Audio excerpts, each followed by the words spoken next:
Hello दोस्तों, नमस्कार। तो कैसे हैं आप सभी लोग। उम्मीद करता हूं कि आप लोग भी अपने परिवार के साथ स्वस्थ होंगे और आप सभी को इस कहानी का इंतज़ार ज़रूर रहा होगा। दोस्तों, आज तक मैंने आपको man eaters, tigers and leopard की कहानियाँ सुनाई हैं, लेकिन आज की कहानी कुछ हटके है। आज की कहानी है एक सिरफिरे हाथी की, जिसने तमिलनाडु के सालेम डिस्ट्रिक्ट में तहलका मचा दिया था। बेंगलुरु से सालेम डिस्ट्रिक्ट की दूरी कुछ ज़्यादा नहीं है। इसी वजह से एंडरसन का अक्सर यहाँ आना जाना लगा रहता था। इस जगह का जिक्र आप लोगों ने और भी कई कहानियों में सुना होगा। एक बार यहाँ पर एक हाथी ने उत्पात मचाना शुरू कर दिया। इस जगह पर बहुत अधिक संख्या में बांस के पेड़ पाए जाते हैं, जिनको खाने के लिए हाथियों के झुंड यहाँ आसपास बने रहते थे। इन्हीं झुंडों में से एक हाथी अलग हो गया था और वो इंसानों को देखते ही उन पर हमला कर देता था, और जो उसके लपेटे में आ जाता उसको अपनी जान से हाथ धोना पड़ता। अभी तक उसने 3 आदमियों की जान ले ली थी और कई सारे आदमियों को घायल कर दिया था। आमतौर पर हाथी को इंसानों का दोस्त माना जाता है, क्योंकि दोनों के बीच अच्छी बॉन्डिंग होती है। ये सामाजिक और समझदार जानवर माना जाता है। विशालकाय शरीर और ताकत के मामले में हाथी बड़े बड़े को धूल चटा सकते हैं। इन्हें गुस्सा आ जाए तो फिर किसी की खैर नहीं। हाथियों का गुस्सा शेर या किसी जंगली हिंसक जानवर के कारण या प्रकृति की नाइंसाफ़ी के चलते फूटता है। हालांकि ये एक और छोटी वजह है। अब वो महत्वपूर्ण वजह जान लीजिए जिसके कारण हाथी मदमस्त हो जाता है। इस अवस्था में हाथी अपने महावत को भी मार डालते हैं। वास्तव में ये हाथी का कुछ दिनों या महीने का सीजन होता है। जुलाई से दिसंबर माह के बीच जंगली नर हाथियों के मस्त होने का समय होता है। इस समय नर हाथी को वंश बढ़ाने के लिए मादा की ज़रूरत होती है। एक वयस्क नर हाथी 3 से 6 महीने तक मस्त अवस्था में रहता है। 15 साल के युवा हाथी 15 दिन से 1 महीने तक मस्त रहते हैं। जब किसी दल में से एक से अधिक नर मस्त हो जाते हैं तो उस दल का मुखिया नर, जो सभी मादाओं पर अपना अधिकार जताता है, दूसरे मस्त नरों को बाहर कर देता है। ऐसे में मस्त हाथी अपने दल से अलग विचरण करता है। वो ज़्यादा खतरनाक और आक्रामक हो सकता है। इनसे ज़्यादा सतर्क रहना चाहिए। एंडरसन के विचार से हाथी के मस्त अवस्था में होने के कारण ही वो लोगों पर हमला कर रहा था। उसके हमले के पीछे 2 और कारण हो सकते थे। पहला कारण, उसे किसी शिकारी ने घायल कर दिया हो, जिसके वजह से वो इंसानों के प्रति गुस्सा हो, या फिर उसको झुंड से अलग कर दिया गया हो और वो अपना गुस्सा लोगों पर निकाल रहा हो। वजह चाहे जो भी रही हो, अब ज़रूरत थी हाथी को और लोगों को मारने से पहले रोकने की। इस जगह पर इस हाथी की काफ़ी ज़्यादा दहशत थी। उसने कई लोगों पर हमला किया था। सबसे पहला हमला कुछ इस प्रकार था। एक दिन गांव के 2 आदमी मछली मारने के लिए पास की छोटी नदी में गए हुए थे। गर्मियों के दिन थे, इसलिए वो सुबह तड़के ही नदी पर पहुंच गए थे। कुछ ही घंटों में उन्होंने मछलियों से अपनी टोकरियां भर ली। तेज़ धूप होने के कारण उन्होंने तय किया कि वो कुछ देर यहीं पेड़ के नीचे लेटकर नींद लेंगे, और फिर जब धूप थोड़ा कम हो जाएगी तब वो उठकर वापस गांव के लिए चले जाएंगे। दोनों के दोनों गहरी नींद लेने लगे। तभी उनमें से एक आदमी को कुछ हलचल सुनाई दी। वो उठकर बैठ गया। उसने देखा कि एक हाथी उन्हीं की तरफ तेज़ी से बढ़ा चला आ रहा है। उसने अपने साथी को तेज़ आवाज़ में पुकारा और कहा, जल्दी उठकर भागो, वो हाथी हमारी तरफ ही आ रहा है। हाथी तेज कदमों से उन लोगों की तरफ बढ़ रहा था। पहला आदमी तो उठकर कुछ दूर भाग गया, लेकिन दूसरा आदमी उतना फुर्ती नहीं दिखा सका। हाथी ने उसको सूंड से धक्का देकर ज़मीन पर गिरा दिया और एक पैर से उसका पैर दबाकर सूंड से दूसरा पैर खींच दिया। उसने उस आदमी को बीचों बीच से चीर डाला था। जिस पैर को उसने सूंड से पकड़ा था, उसको वो पेड़ पर पटकने लगा। उसके शरीर के टुकड़े टुकड़े हो गए। और उसके साथी ने ये पूरा वाक़या गांव में आकर गांव वालों को बताया। दूसरा हमला उस हाथी ने एक बैलगाड़ी पर किया। एक आदमी और एक फॉरेस्ट गार्ड उस बैलगाड़ी से कहीं जा रहे थे। तभी अचानक से एक हाथी उनके सामने आ गया और उसने बैलगाड़ी पर हमला कर दिया। बैलगाड़ी का मालिक और फॉरेस्ट गार्ड सिर पर पैर रखकर दौड़ पड़े। उन लोगों की जान तो बच गई थी, लेकिन बैलगाड़ी पर जो 2 बैल बंधे थे उनमें से एक बैल गंभीर रूप से घायल हो गया था। तीसरा हमला एक आदमी पर हुआ जो जंगल से शहद निकालने के लिए गया हुआ था। वो पेड़ पर चढ़कर शहद निकाल ही रहा था कि तभी वो हाथी वहाँ पहुँच गया और वो पूरे जोर से उस पेड़ को झकझोरने लगा। पेड़ पर चढ़ा आदमी पेड़ से नीचे गिर पड़ा। हाथी ने उसको अपनी सूंड में दबोच लिया और पटक पटक कर मार डाला। इन घटनाओं के बाद वहाँ की जनता ने सरकार से मांग की कि सरकार इस हाथी को पागल घोषित कर दे ताकि कोई भी शिकारी इस हाथी को मार सके। लेकिन इस प्रक्रिया में 2-3 महीने का समय लग गया और इतने में उस हाथी ने 2 और लोगों पर हमला कर दिया था। एक दिन एक बूढ़ा आदमी अपने बेटे के साथ बाजार से गांव लौट रहा था। तभी उन दोनों को अपने पीछे की ओर से हाथी के चिंघाड़ने की आवाज़ सुनाई दी। उन्होंने पीछे मुड़कर देखा तो हाथी तेजी से उनकी तरफ चिंघाड़ते हुए दौड़ा चला आ रहा था। उन दोनों ने गांव की तरफ दौड़ लगा दी। वो आदमी बूढ़ा होने के कारण उतना तेज नहीं दौड़ सका, लेकिन उसका बेटा दौड़कर आगे निकल गया। एक और गलती जो उस आदमी ने की थी कि वो एक ही सीध में दौड़ा चला जा रहा था। अगर वो दाएं बाएं होकर दौड़ता तो शायद वो हाथी की पहुंच से बाहर निकल जाता। हाथी बड़े शरीर होने के कारण जल्दी से एक तरफ मुड़ नहीं पाते हैं, लेकिन अगर वो एक सीधी लाइन में दौड़े तो वो इंसानों से भी काफ़ी तेज दौड़ सकते हैं।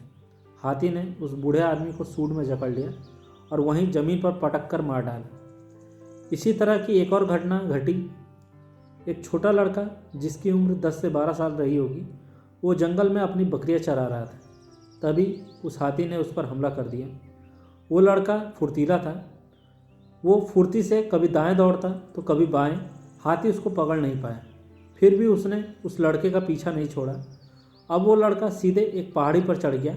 हाथी भी पीछे पीछे उस पहाड़ी पर चढ़ गया। किस्मत से उस पहाड़ी पर एक बहुत बड़ा पत्थर था जिसके चारों ओर उस लड़के के पीछे वो हाथी बहुत दौड़ा। कई बार उसने पत्थर के ऊपर से अपनी सूंड को लपकाया, लेकिन वो लड़का उसके हाथ नहीं लगा। किस्मत से उस लड़के की जान बच गई थी। वो हाथी वहाँ से चला गया। वो लड़का इतना डर गया था कि वो उस रात वापस गांव भी नहीं लौटा। अगली सुबह जब ठीक ठाक उजाला हो गया तब वो वहाँ से अपने गांव की तरफ लौटा और घर पहुंचकर उसने अपने घरवालों को आप बीती सुनाई।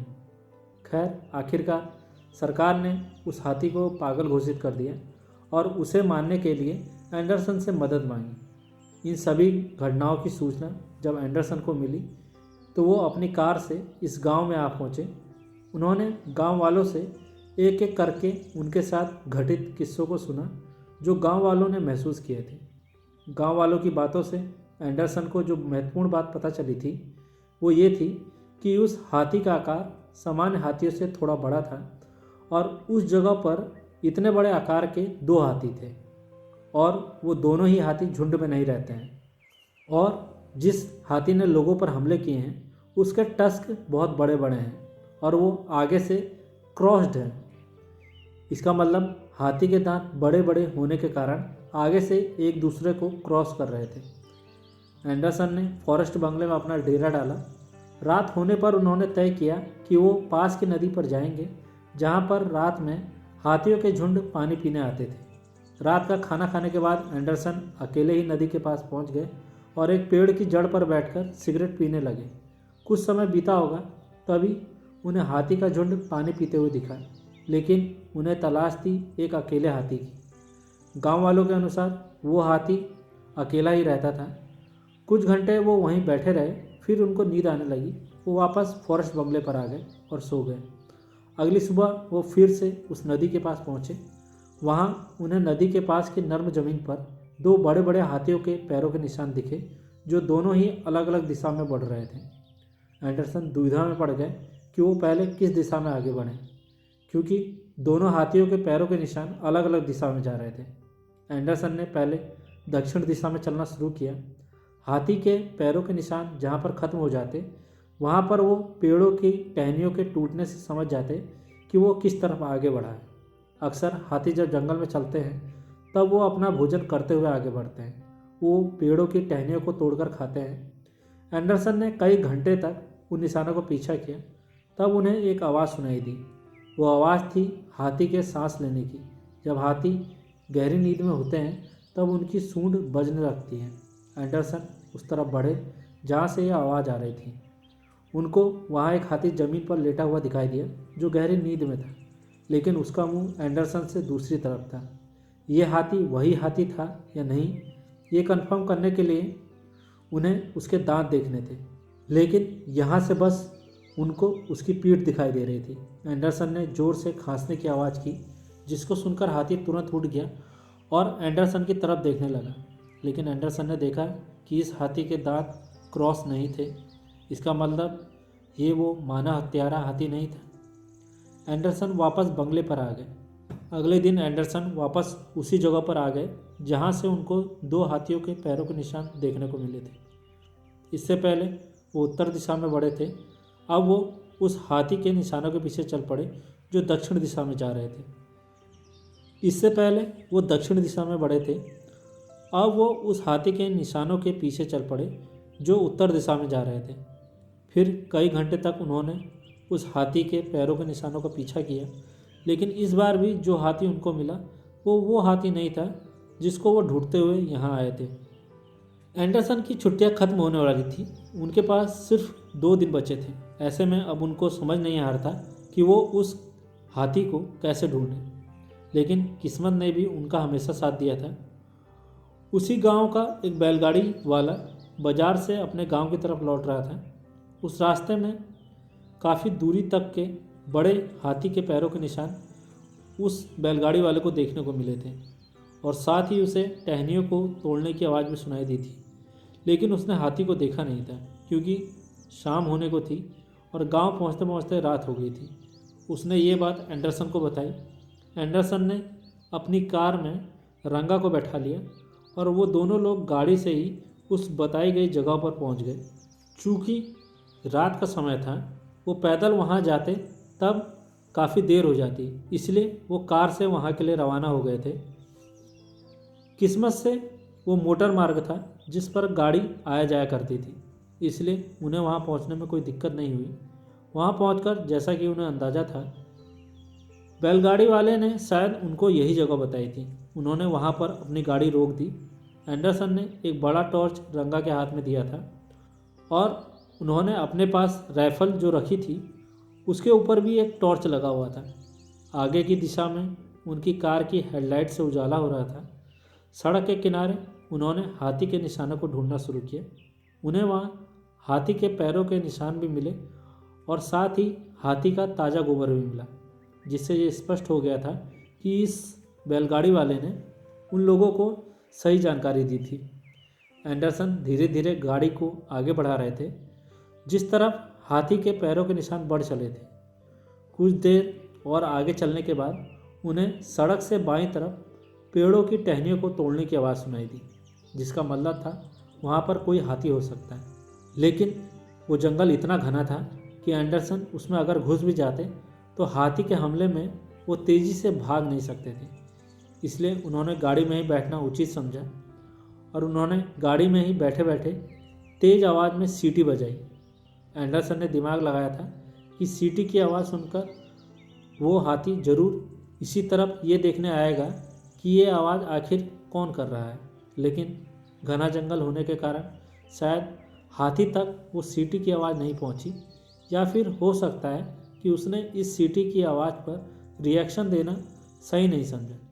एंडरसन बोलते हैं कि तभी एक हवा का झोंका आया जो उनकी तरफ से चलकर ठीक उसी दिशा में गया जिस तरफ हाथी था। हाथियों में सूंघने की शक्ति सबसे ज़्यादा होती है और वो कई किलोमीटर दूर से ही इंसानी गंध को पहचान लेते हैं। उसके कुछ देर बाद एंडरसन को उस तरफ एक काली छाया अपनी तरफ आती हुई दिखाई दी और ठीक उसी समय एंडरसन ने अपनी राइफ़ल को उसी दिशा में तान दिया और राइफ़ल पर लगे हुए टॉर्च को जलाया। वो देखते हैं कि एक बहुत बड़ा नर हाथी उन्हीं की तरफ तेज़ी से बढ़ता हुआ आ रहा है और इस हाथी के दांत क्रॉस्ड हैं। इसका मतलब ये वही मानव हत्यारा हाथी था। एंडरसन ने तुरंत उसके माथे पर निशाना लेते हुए गोली चला दी। टॉर्च की रोशनी और गोली चलाने की आवाज़ के साथ साथ गोली लगने से हाथी एकदम चौंक गया। आज तक किसी भी इंसान ने इस तरह उसका प्रतिरोध नहीं किया था और सभी लोग तो उसे देखते ही दौड़ लगा देते थे। अपने को खतरे में जानकर हाथी वापस मुड़ा और फिर उसी दिशा में जाने लगा। ठीक उसके मुड़ते समय एंडरसन ने उसके पेट में दूसरी गोली उतार दी।